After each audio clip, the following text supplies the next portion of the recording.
बिस्मिल्लाहिर्रहमानिर्रहीम। अस्सलामुअलैकुम। आप देख रहे हैं हालात। मैं हूं सईद चौधरी। हुकूमत ने मुख्तलफ अदारों के साथ फड्डेबाजी शुरू कर रखी है। अदलिया के साथ ज़ाहिर है वो मिस्टर जस्टिस काजी फायज़ ईसा वाला मामला, फिर चीफ इलेक्शन कमिश्नर साहब के ख़िलाफ़ कंपेन, और फिर अखबारात को कंट्रोल करने के लिए और मीडिया को कंट्रोल करने के लिए PMDA वाला इशू जो है, पाकिस्तान मीडिया डेवलपमेंट अथॉरिटी वाला। इन फंडों का क्या नतीजा निकलेगा, और माजी में ऐसे जो फड्डे होते रहे हुकूमतों के अदारों के आपस में, उसके क्या नताइज मुरतब होते रहे, इस पर बात करेंगे। और फिर जो PMDA जो जिसकी भी मैंने बात की है, उसके हवाले से मुलाकात की कोई 8 सितंबर को मीडिया मालकान ने और सहाफ़ी तंजीमों के बड़ों ने परवेज़ इलाही साहब से, जो स्पीकर पंजाब हैं, वहाँ जो मीर इब्राहिम हैं, जंग ग्रुप के मालिक, मीर शकील रहमान के साहबजादे, उन्होंने कुछ ऐसा कर दिया कि आपके परवेज़ इलाही साहब के पसीने छूट गए। उन्होंने क्या पैगाम दिया, क्या वहाँ वाक़या हुआ, इस पर बात करेंगे। और फिर कल मैंने बात की थी महकमा ज़राअत के एक बाबा जी की पेशगोइयों के हवाले से, तो बहुत सारे दोस्तों ने कहा कि जनाब आप तो खुलकर बात करते हैं, ये खौफज़दा साफ़ियों की तरह बात ना करें, खुल के बताएं क्या हुआ क्या नहीं है, कौन है बाबा जी ये। यार ये जो बाबा जी है ना, ये उन्हीं के मेरा सोर्स है, आप कर लें, आप एस्टेब्लिशमेंट के आदमी हैं, और उन्होंने कुछ बातें की थी, वही बातें जो हम करते रहे हैं। उन्होंने तस्दीक की उसकी कि जनाब कोई प्रीमेच्योर इशारा हो गया है पीपल्स पार्टी को। और फिर उन्होंने जो एक बात की वो कि पंजाब नून लीग नूं देता, ये लफ्ज़ थे उनके कि पंजाब नून लीग नूं देता। तो मैं बड़ा हैरान हुआ, मैंने कहा यार ये क्या बात हुई, पंजाब नून लीग वो उन्होंने देना है, वो अवाम ने फैसला करना है, किसी ने क्यों देना है किसी को। और सिंध के हवाले से कि सिंध पीपल्स पार्टी का KP में शायद उनकी PTI की हुकूमत ना बन सके, वगैरह वगैरह। वो मैंने 3-4 दिन पहले एक व्लॉग किया था जिसमें मैंने ये कहा था कि इमरान खान ने अपनी पार्टी को ये कहा है कि फोकस करें KP को, उसी तरह जैसे सिंध को फोकस किया हुआ पीपल्स पार्टी ने। इस तरह की बातें कुछ हैं। और बलोचिस्तान में वो कहते हैं जनाब जोड़ तोड़ जो है वो होता रहेगा, कर लेंगे जो भी होगा। 3 सूबों का सरदस्त ये मामला है, और वफाक में हुकूमत का मामला है। वफाक में वो कहते हैं कि ना आप कोई इशारे शूरे दे रहे हैं पीपल्स पार्टी को, और नून लीग अपना जोर लगाएगी। इस तरह की एक प्लानिंग है। वो ये कह रहे हैं किस तरह की प्लानिंग है, जो गलत भी हो सकती है, सही भी हो सकती है। यार हर सहाफ़ी और हर रिपोर्टर जो है ना, उसकी एक ख्वाहिश होती है। अगर फ़र्ज़ करें कि मैंने ये खबर दे दी है, या मैं खबर दे रहा हूँ कि परसों फ़लाँ तारीख को इस मुल्क में माशाल्लाह लग जाएगा, तो उसकी दुआ होती है, उसकी ख्वाहिश होती है कि यार उसकी खबर सच्ची हो जाए, चाहे मार्शल लग जाए। तो ये जो मुझे इन्फॉर्मेशन दी है बाबा जी ने, ज़राअत वालों ने, मैं इस पर कम अज़ कम ये दुआ करता हूँ कि अल्लाह ताला से मैं ये इस्तदा है मेरी, दुआ है मेरी कि ये ख़बर जो है वो दुरुस्त ना हो, क्योंकि जो फ़ैसले अगर आइनी तौर पे अवाम ने करने हैं, तो फिर अवाम के हक़ पे किसी और को डाका डालने या प्लानिंग करने की जो है वो सिलसिला ख़त्म होना चाहिए। मेरी दुआ ये है कि ये इन्फॉर्मेशन या इतला जो मेरे सोर्स ने दी है, जिसे मैंने बाबा जी का नाम दिया था, वो गलत हो। जिसको हम पसंद करें उसको मसनद इक़्तिदार पर बैठाएँ, और जिसको दिल करे उतार कर नीचे उतार दें। तो एक बात जो उन्होंने बताई है वो ये है कि जो लेके आए थे इमरान खान को, वो उनसे खुश नहीं हैं। वो कहते हैं कि जनाब ये ख़ुद भी एक नाकाम शख्स है और हमारी पॉलिसियों को भी नाकाम कर दिया है। जो हम कहते हैं, एक पेज वाली बात, कि जो हम कहते थे कुछ पॉलिसीज़ वगैरह देते थे या कुछ प्लान करके देते थे, तो ये कहते मैं करके दिखाऊँगा, मैं करके दिखाऊँगा, और फिर होता नहीं था, उल्ट हो जाता था। अपनी बदनामी भी करवाई, अदारों को भी बदनाम किया, इस तरह का वो सारा मामला बता रहे थे। और वो कह रहे थे जो प्लान था ना 10 साल तरक्याती प्लान एस्टेब्लिशमेंट का, कि 5 साल ये और अगले 5 साल भी इसी के, जैसे वो एजाजवान जैसे लोग जो हैं टीवी चैनल्स पर बैठ के कहते रहे, वो कहते हैं कि 10 साल प्लान ख़त्म हो गया है, अब 5 साल जो है वो क्योंकि आइन के तहत वज़ीर-ए-आज़म के जो इंतज़ामिया के अहकामात मानने के पाबंद हैं, तो वो उसके तहत अपने वो किरदार अदा कर रहे हैं अहकामात। और उन्होंने एक बात जो ये की है कि जनाब जो मगरबी सरहद थी हमारी यानी अफ़गानिस्तान वाली, वो फ़ौज का प्लान था उसको महफूज करने का। खान साहब सोए हुए थे, ये फ़ौज ने ख़ास तौर पे जो बाजवा साहब हैं उनका किरदार है कि अफ़गानिस्तान वाली सरहद को महफूज करने वाला प्लानिंग सारी उनकी थी, जिसमें ज़ाहिर है बाकी जो हैं जनरल्स, कोर कमांडर्स, DGST सबका हिस्सा होगा, लेकिन वो ये कहते प्लान उनका था, वो महफूज है। तो अब ये हुकूमत से कहा गया है कि कश्मीर वाले इशू को थोड़ा सा उठाएं, पूरी दुनिया का ज़मीर जो है वो झंझोड़ें और दुनिया को बताएं कि वहाँ क्या हो रहा है। जैसा कि आज प्रेस कॉन्फ्रेंस की है हमारे वज़ीर ख़ारजा ने, और उनके साथ शीनी मज़ारी साहब भी थी और मई यूसुफ साहब भी थे। वहाँ जो जुल्म हो रहे हैं, हत्ता कि कीमियाई हथियार इस्तेमाल करने की बातें हो रही हैं कि कीमियाई इराक़ पर हमले की एक वजह कीमियाई हथियार भी थे ना, तो कीमियाई हथियार पे तो पूरी दुनिया जो है ख़ास तौर पे यूरोपियन शहरी जो हैं ख़ास तौर पर, हुकूमतों की बात नहीं कर रहा, हुकूमतों की अपनी पॉलिसी हैं, अपने मामलात हैं। एक बहुत बड़ी मंडी है इंडिया, तो उन्होंने अपना हिसाब लगाना हो जमात फरीक पैसों की, तो ये आवाज़ उठ सकती है पूरी दुनिया में। जैसे इराक़ के हवाले से बहुत बड़े पैमाने पर यूरोप में मुजाहरे हुए थे, जो फौज कशी की गई थी अमेरिका और उनके साथियों की तरफ से, अमेरिका और उसके ख़िलाफ़, तो में भी।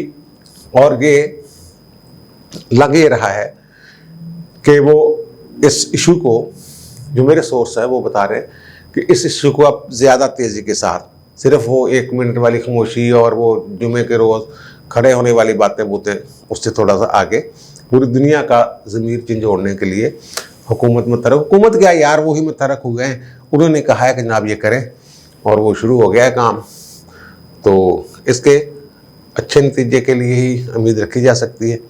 और फिर अफ़गानिस्तान वाला इशू है, वो मेरा ख्याल है कि जिन 8 ममालिक का इजलास हुआ था इंटेलिजेंस चीफ्स का, तो उन वही ममालिक इब्तदाई तौर पर तालिबान के साथ रवाबत तल्लुकात कायम करने जा रहे हैं। ख़ास तौर पर रूस, पाकिस्तान और चीन शायद थोड़े जैसे आगे बढ़ जाएं, और ये कुछ 17 तारीखों को मुलाकातें वगैरह भी होंगी इनकी, चीनी और रूसी सदर की और इमरान खान की और दीगर बड़े लोगों की। तो इम्कान ये है कि जैसे पहली हुकूमत तालिबान की पाकिस्तान, UAE और उन्होंने सऊदी अरब ने तस्लीम कर लिया था, इसी तरह इस तरह बात कुछ बढ़ेगी। तो बाकी देखें वक्त क्या तकाजा करता है और क्या नतीजा निकलता है।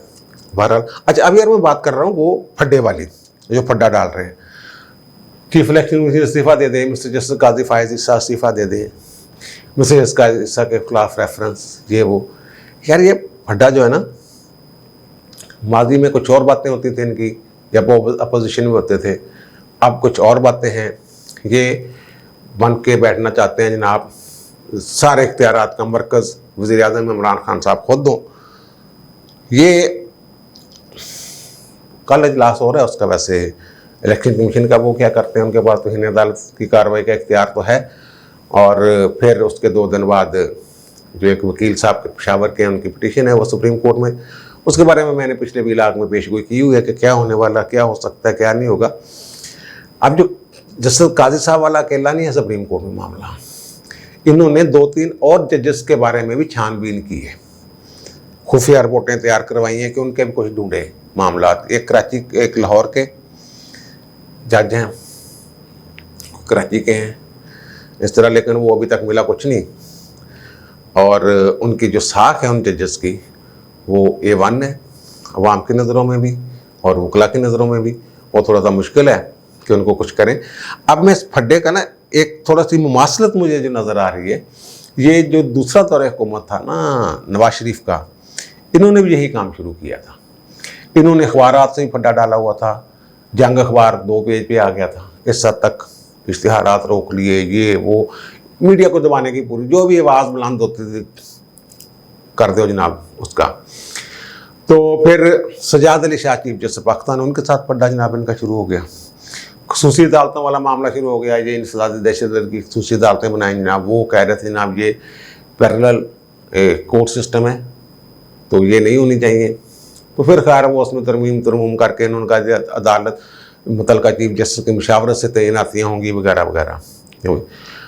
वो पड्डा बड़ा तब जब जो chief justice Lahore high court थे ना शेख रियाज, वो बड़े इनके पसंदीदा थे उस वक्त।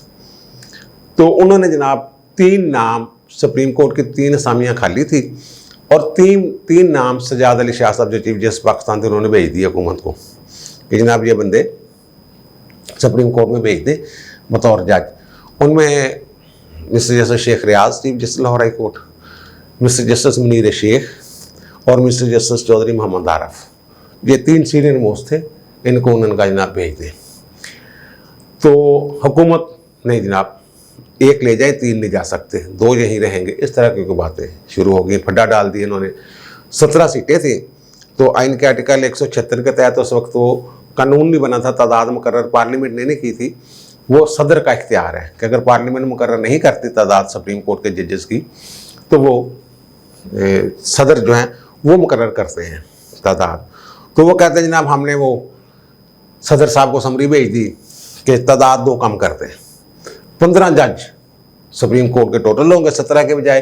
जब सीटें ही नहीं होंगी तो 2 जजेस जो हैं वो कैसे जाएंगे। ये बड़ा पड़ गया जनाब, रोला पड़ गया। किसी ने पिटीशन डाल दी, जैसे अब चीफ इलेक्शन कमीशन के खिलाफ पिटीशन डाली हुई है, वो जनाब समाज शुरू हो गए। ज़्यादा चीफ जस्टिस पाकिस्तान खुद उसमें ख्वाहिश थी उनकी, वो उनकी ही समरी जो भेजी हुई थी, सिफारशात जो रिकमेंडेशन थी उसको तस्लीम नहीं कर रही थी हुकूमत। तो चौधरी फारूक होते थे अटॉर्नी जनरल पाकिस्तान, उन्होंने मुझे ये बताया कि जनाब जिस दिन पेशी थी उससे 1 दिन पहले वज़ीर आज़म हाउस में मैं मियाँ नवाज शरीफ से मिला। मैंने उन्हें कहा कि यार ये देखें क्या बात है, क्या खूबसूरत वज़ीर आज़म हाउस है और क्या प्रोटोकॉल है, क्या हरकारें हैं, क्या टौ टप्पा है, क्या बात है यार। तो मैंने वो वज़ीर आज़म हाउस की और इख्तियारात की और ओहदे की कुछ 4-5 तारीफ़ें की। तो फिर मैंने ये कहा वज़ीर आज़म से कि चौधरी मोहम्मद फ़ारूक अटॉर्नी जनरल कह रहे हैं, ख़ुद मुझे उन्होंने बताया। उन्होंने कहा कि जनाब वो ज़ाहिर मुस्कुराते रहे, हंसते रहे, वज़ीर आज़म ने जो भी किया वो मुझे अब याद नहीं उन्होंने क्या बताया था। तो फिर वो कहते हैं मैंने उन्हें कहा कि थोड़ा दिल नहीं करता कि तुसी ऐसे होते थे बैठे रहो तो ऐसे महल में बैठे रहो। तो उन्होंने कहा जी क्या मतलब। तो मैंने उन्हें कहा कि जनाब ये जो आप काम कर रहे हैं ना, बिला वजह का फड्डा डाल के बैठे हुए कि 2 बंदे नहीं आने लाहौर हाई कोर्ट से, इसको छोड़ें। और जो तादाद कम करने वाली बात है कि तादाद कम कर देंगे, इस पर मिट्टी डालें, जो भी होगा देखा जाएगा। आप आइन के मुताबिक जो वज़ीर रिकमेंडेशंस भेजी हैं चीफ जस्टिस ने, उनको मान लें। तो उस वक्त ये कहा जा रहा था कि जनाब एक ट्रैका बन गया हुआ है नवाज शरीफ हुकूमत के ख़िलाफ़। अदलिया यानी चीफ जस्टिस पाकिस्तान, जहांगीर करामत जो थे फ़ौज के आर्मी चीफ, और फिर आपके अल्लाह भला करे फ़ारूक लगारी जो सदर थे, ये ट्रैका बन के। और आपको शायद याद होगा, आपने पढ़ा होगा कहीं कि उन्होंने ख़त भी लिखा था सजाद अली शाह ने, जब फड्डा बहुत बढ़ गया था कि जनाब फ़ौज भेजे, तो बजाय इसके कि हिफाजत के लिए फ़ौज भेजे, तो उस ये करने फ़ौज भेजने की बजाय तो उन्होंने वो ख़त वज़ारत दिफा को भेज दिया कि जनाब ये हमें आर्डर आया तो क्या हम क्या करें। इस तरह फिर वो ट्रैका शराका वाली बातें सारी गायब गुब हो गई, कुछ भी नहीं निकला। सारे कोई इधर को मुँह कर गया, कोई इधर को कर गया। सजाद अली शाह के खिलाफ कोयटा बेंच का फैसला वो करते हैं कि हाँ चौधरी फारूक साहब ये कह रहे थे। तो फिर मैंने उन्हें कहा कि भाई आप इस मामले को रहने दें, छोड़ दें इसको।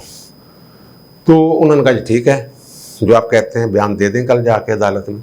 वो कहते हैं मैं गया जनाब खाली हाथ बतौर अटॉर्नी जनरल, तो बाकी जो दूसरे फ्रीकैन थे उन्होंने जनाब वो कहते हैं कि किताबों के पलंदे उठाए हुए जनाब मुंशी उठा के ला रहे हैं और रख रहे हैं अदालत में कि हम बहस करनी है, हमने किताबें खोलनी है।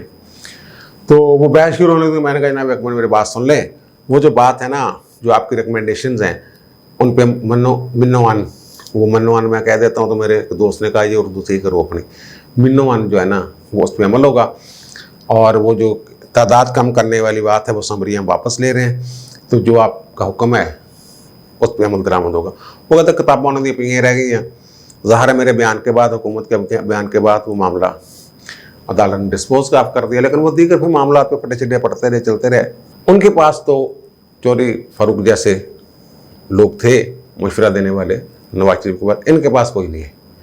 इनके पास तो यही है जनाब, जो वो ये कहते हैं इमरान खान साहब वही कहते हैं जनाब, वाह वाह वाह वाह वाह। वो एक साहब बता रहे थे कि वो कहते हैं इस कौम को मैं ही मंजिल पर पहुँचाऊँगा। तो सब ने कहा जनाब आपकी जो रफ्तार है कभी ना किरकान ने, फवाद चौधरी जैसे लोग, वाह वाह क्या आपकी बात है, जो आपकी रफ्तार है वो 5 साल के बजाय आप 4 साल में कौम को मंजिल पर पहुँचा देंगे। तो वो साहब जो अंदर बैठे हुए थे उन्होंने मुझे कहा कि यार मैंने ये कहा, दिल में कहा, वो कहते इतनी जरूरत नहीं मैं मुँह पे कह सकूँ, दिल में मैंने सोचा कि यार किस मंजिल पर पहुँचाने की बात कर रहे हैं आप, तो एक दायरे में घूम रहे हैं, एक नादीदा रस्सी है, एक नादीदा कुव्वत है जिसने आपको इस खूंटे के साथ बांधा हुआ, उस दायरे से आप बाहर निकल ही नहीं सकते।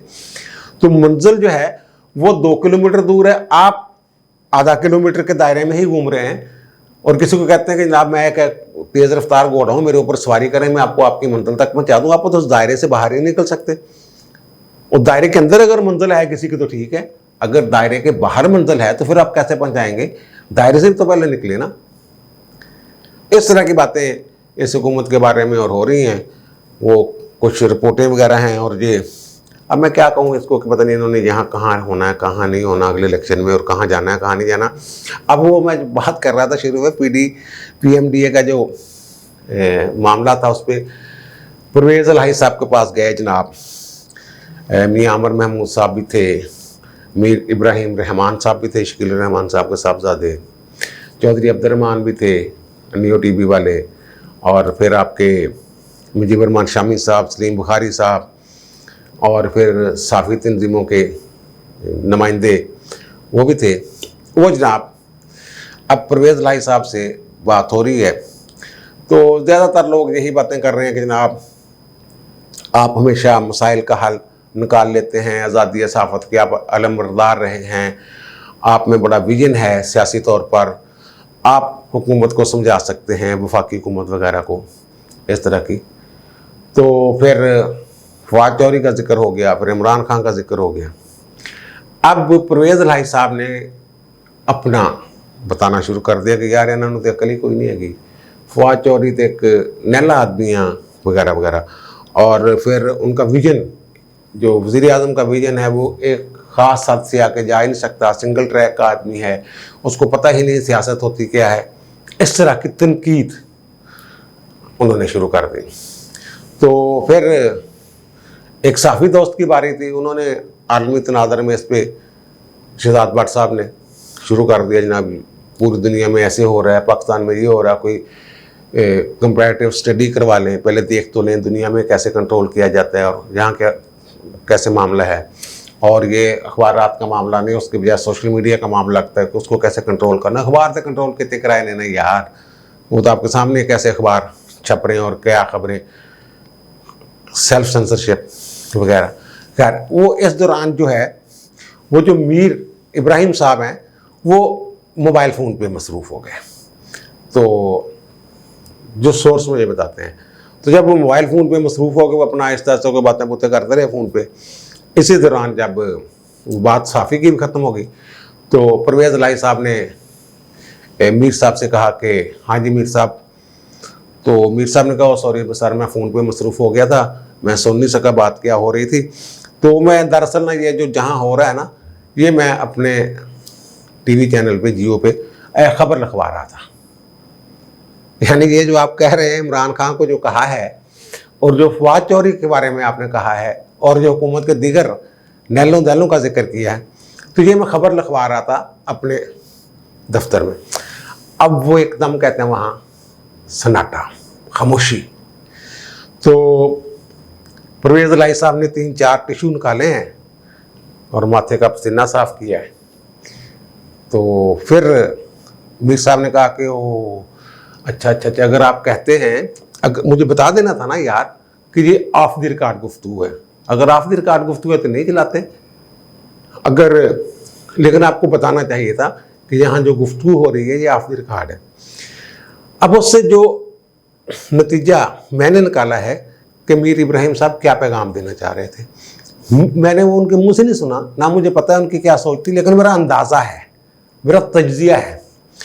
उनकी एक सोच तो ये थी कि बताया जाए कि अखबारात और टीवी या मीडिया की ये जिम्मेदारी है कि वो जो देखे उसकी खबर दे दे। उन्होंने देखा कि परवेज़ इलाही साहब उनको किरदार पे या उनकी जहानत पे या उनकी अहलियत पर जो बात कर रहे हैं ये खबर है, तो ये आवाम को पता चलना चाहिए कि स्पीकर कैसे क्या सोच रहे हैं। ये तो हो गए। और दूसरी बात ये है कि वो उन्होंने ये भी बताया कि आप हमें बता देते हैं कि यार ये ऑफ द रिकॉर्ड है, अगर ऑफ द रिकॉर्ड है तो फिर हम नहीं दिखाते। उन्होंने बताया कि कुछ सहाफ़त जो है वो मादर पिदर आज़ाद नहीं है, वो कानून और अखलाकियात के भी ताबे है। तो अगर फ़र्ज़ करें कोई गाली देता है माँ बहन की नंगी, तो उसको हम उस तरह रिपोर्ट नहीं करेंगे, हम ये करेंगे उन्होंने बदकलामी की या इस तरह की पूरी गाली कोर्ट थोड़ा करेंगे। तो उन्होंने दूसरा ये कहा कि ऑफ द रिकॉर्ड गुफ्तगू जो हमारी जिम्मेदारी है कि हम यानी इस हद तक सिर्फ हम कदगन बर्दाश्त कर सकते हैं, इस हद तक कदगन बर्दाश्त कर सकते हैं, लेकिन जो हम देखेंगे वो छापेंगे। मादर पिदर आज़ाद हम खुद को नहीं कहते, ये मेरा ख्याल है उन्होंने पैगाम दिया। बहरहाल पसीना पसीना पूछा उन्होंने, जो भी फिर बाद में वो प्रेस रिलीज वगैरह जो मुश्तरका बयान है वो आ गया। और दूसरी इसमें जो तीसरी बात है वो हमारे एक और दोस्त हैं इमदाद सुमरो साहब, जब वो बात हो रही थी ये अंदर की खबर, तो वो भी वहाँ बैठे थे, तो उन्होंने इसका एक तीसरा नतीजा भी निकाला है, हो सकता है वो ठीक हो। उन्होंने ये कहा कि जनाब जब परवेज़ इलाही साहब बातें कर रहे थे और ख़ुद को बढ़ा चढ़ा के पेश कर रहे थे और बाकी सबको नैले दैले कह रहे थे, इमरान खान और फवाद चौधरी वगैरह ये और वो, तो मीर साहब ने ये उस वक्त जब पत्ता फेंका है तो उसका मतलब ये था कि ये देखें कि जो बंदा बढ़ के मार रहा है, ये जो बुलबुला बन गया हुआ है, इसमें उन्होंने सुई मारी कि ये कहाँ तक, किस हद तक हमारे साथ स्टैंड कर सकता है, ये बातें हमारे सामने कर रहा है, क्या वहाँ जाकर भी ये कर सकता है। तो वो कहते हैं उसमें परवेज़ इलाही साहब फेल हो गए। एक उन्होंने टेस्टर लगा के चेक किया ये बात करके कि जो आप उनके खिलाफ बातें कर रहे हो वो खबर लिखवा रहा था अपने दफ्तर में। तो इस तरह ये सारी सूरत हाल है, मामलात ऐसी हैं, हर बंदा अपने अपने उसके पीछे लगा हुआ है कि मुझे क्या फ़ायदा होगा, अगले इलेक्शन में मुझे क्या हिस्सा मिलेगा।